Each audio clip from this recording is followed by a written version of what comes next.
कारोबारी दुनिया से खबर यह है कि हुकूमत की जानिब से बेहतर बजट पेश करने पर पाकिस्तान स्टॉक एक्सचेंज में तारीख रकम हो गई। इंडेक्स से साबिक़ा तमाम रिकॉर्ड तोड़ डाले। उधर डॉलर और सोना महंगा हो गया। आदाद और शुमार की मज़ीद तफसीलात इस रिपोर्ट में जानिए।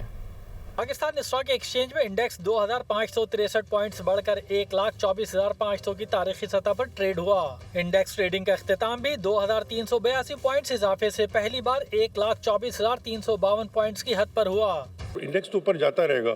अब सेक्टर किन सेक्टर में ग्रोथ होगी? देखिए फार्मास्यूटिकल बेहतर है, सीमेंट बेहतर है, क्योंकि अब रियल एस्टेट पे देखें टैक्सेशन में अगर बेनिफिट दिया गया है तो इससे क्या होगा, रियल एस्टेट की एक्टिविटी जनरेट होगी, कंस्ट्रक्शन एक्टिविटी जनरेट होगी तो सारी इंडस्ट्रीज चलेंगी, सीमेंट बिकेगा, सीरिया बिकेगा, तो इसमें क्या होगा, ये इंडस्ट्रीज चलना शुरू हो जाएंगी। ऑयल सेक्टर की बात खास तौर पर सर्कुलर डेट का मसला हल हो जाएगा। ऑब्वियसली गवर्नमेंट की विल है कि उसको मसला हल करना है, तो मुझे लग रहा है सेक्टर वाइज जो है ना मार्केट चलेगी। डॉलर की तलब में मुसलसल इजाफे से इंटरबैंक मार्केट में रुपए के मुकाबले में डॉलर 26 पैसे बढ़कर 282 रुपए 47 पैसे पर बंद हुआ। आलमी सतह पर सोने के दाम बढ़ने से मुकामी सतह पर 24 कैरेट फी तोला सोना 600 रुपए इजाफे से 3,52,900 रुपए का हो गया।